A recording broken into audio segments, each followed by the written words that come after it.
Hello and welcome to my channel, and welcome to Tag Tuesday, in which I discuss the Book Snob Book Tag. The original tag was created by Tia of Tia and All the Books, and I'll provide the link to her video in the show notes below. Adaptation snob. Do you always read the book before you see the movie? Sometimes I read the book and want to see the movie, and sometimes I see a movie and want to read the book.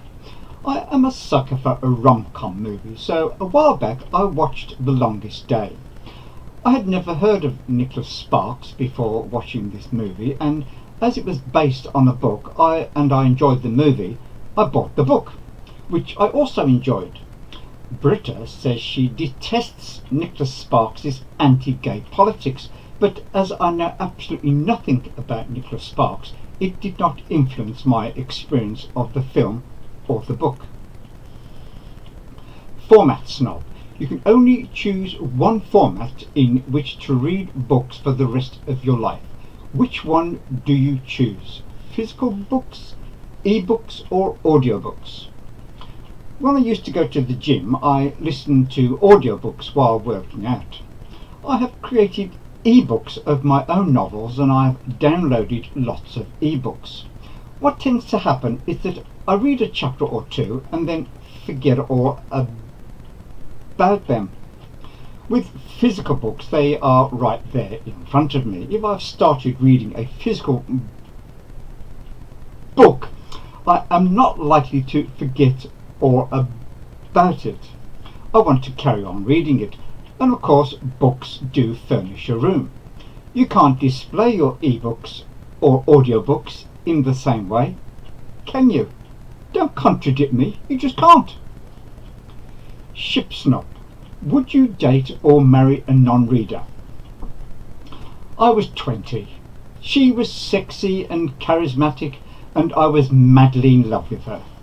When I looked into her beautiful dark eyes and saw the love light shining there, did I stop to inquire whether she had read the latest novel? Reader, I married her. But no, she wasn't a reader. Did I care? Not one bit. My second wife is intellectual and highly educated and reads science and medical treatises. Do I care? Not one bit. Genre snob. You have to ditch one genre, never to be read again for the rest of your life. Which one do you ditch?